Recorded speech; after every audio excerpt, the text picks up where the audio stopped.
the university of which you are the president from Dixie State University to a different name, and Dixie State University, did an impact study on the Dixie name. Why did you do that? Well, as you know, the past 30 years, we've been debating, does our name have a negative or a positive impact? We have students that have come to us and said they're going outside the state and they're hearing from employers that, that's problematic. Dixie means something else to other people outside of the state of Utah.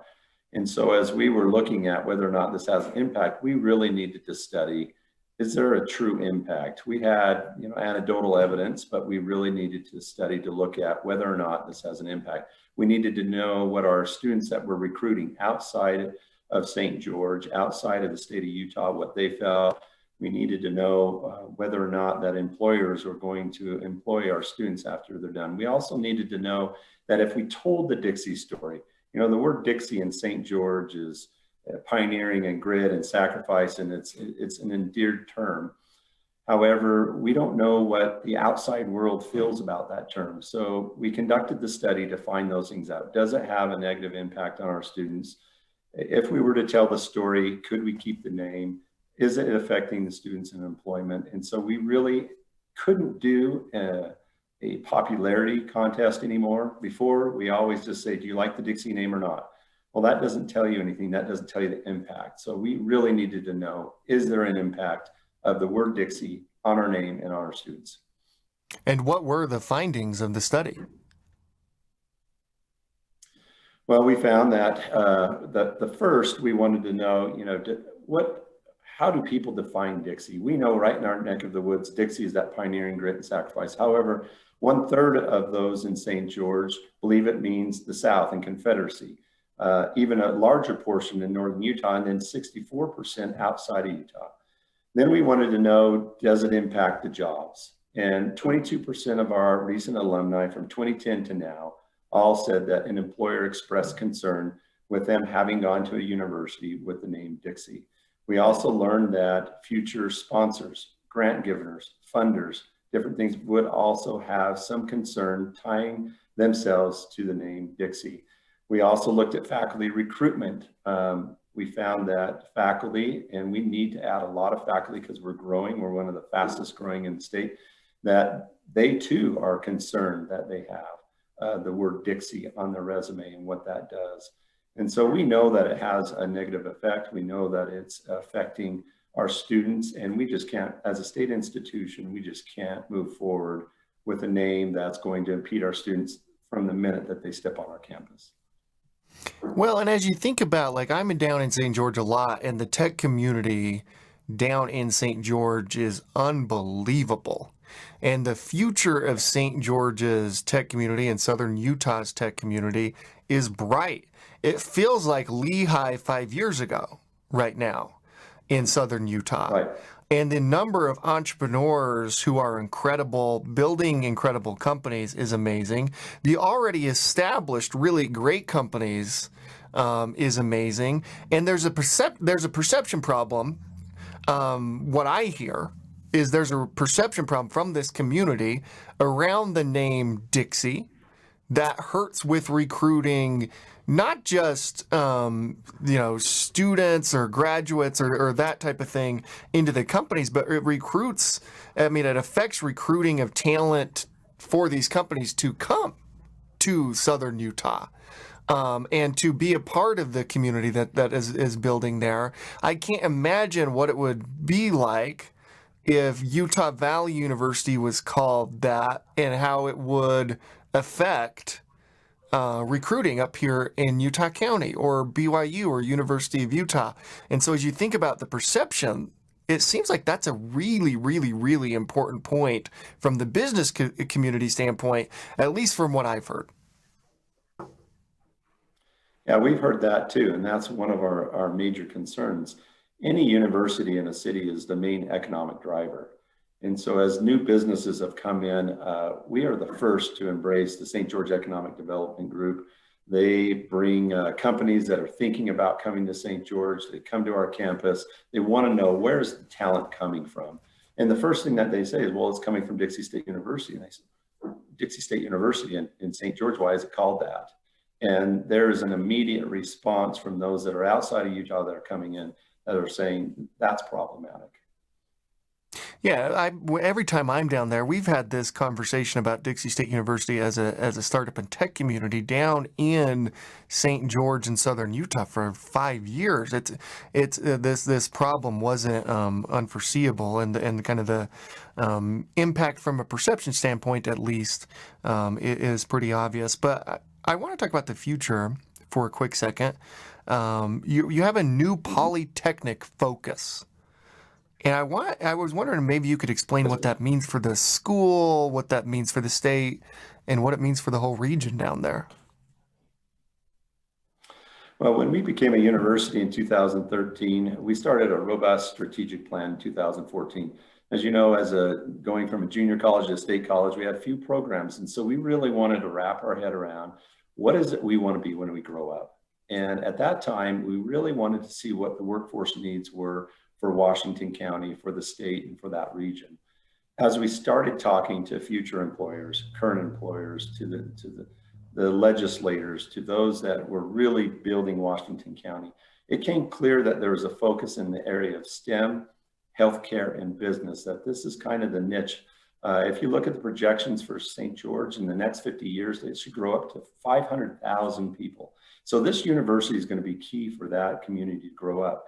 So as we looked at that, we really interviewed a lot of people to ask, what are the types of academic programs that we need to build? And again, STEM, healthcare, business. As we looked at an academic model and we looked at like universities, we found that polytechnic universities like Virginia Tech, Georgia Tech, Texas Tech were very similar. And so we knew that that's kind of what we're going to. And a polytechnic is an institution that really focuses on applied learning, career focus, that these degree programs are leading to a job, that you're partnering with the industry from the get-go to make sure that these students, as soon as they're done with their program, that once they complete an internship and an externship, that they're ready to go. We also have a very a general core that every university has. Well, that will be STEM-based, STEM-focused. And so as we looked at the United States map, we looked at every institution that had an academic focus of STEM in this polytechnic model. If you look at the map and you map them out, there's a huge hole in the Western United States. And right in the center of that hole is St. George, Utah. And so 5 years ago, when we started building academic programs, we focused on STEM, we focused on healthcare and business. We don't want to be a mile wide and inch deep. We want to be 3 miles deep and about half a mile wide. And that's where that polytechnic model comes. And we're really excited about it because since we have announced that, this new strategic plan, it's going to be part of our mission. We believe that will be the tech school for the state of Utah. It's in high demand, it's a big need, and it's really, it meets the mission that's in statute for the state of Utah for what Dixie State's supposed to achieve. As I mentioned, you're up in Capitol Hill right now. You're at Capitol Hill right now. You have, as I understand it, a number of meetings. Going back to the name change real quick, where are you in the legislative process right now, and with the proposed changing of the name? It would probably be useful for you to explain, like, this is past the House, it's now sitting in the Senate, it hasn't been assigned to a committee, it's not clear whether or not this is even going to get a vote. It feels as though the bill has been stalled in the Senate. Is that correct? At least as we talk right now. Yeah, as we're concerned too. We believe it's stalled in the Senate. It has passed through the House with a 51-20 vote, which is a supermajority. We're really excited that the House of Representatives has supported that. But this is also an initiative that's not only been supported by myself, my cabinet, the student group, the Board of Trustees unanimously, the State Board of Higher Education, all the governing bodies that are charged to look over Dixie State University have unanimously supported this. And so now it's passed the House, it has moved to the Senate, and we have heard the exact same thing, that it's stalled. And we're really concerned about that. We're concerned that it's not going to be heard. We think it needs to be heard. All those that are, charged to look over this university had unanimously agreed that this needs to happen for the betterment of our university, our community, and our students. But right now, it seems like it's just falling on deaf ears right now at the Senate. Do we know where Governor Cox is on this issue? Now, I know like he doesn't have any say on what gets to the Senate floor and what doesn't, what gets into a committee and what doesn't. But I haven't heard an official, at least public, position from him. Do we know? Should we have him on this show this week and ask him that? I think we do know. Of course, you could have him on the show, but there was a news conference last week where he was asked that question. And he said that if the bill comes to him, he will sign it. He believes that Dixie State University needs to change their name. He knows that of the negative connotations, but he based most of his comments on how this university has progressed, our mission, our vision, how we're one of the fastest growing universities in the state, how our community is one of the fastest growing in the nation, and how this university, if it really wants to become a national university, one that our students can come to and then they can be prepared to go out into the workforce without any obstacles.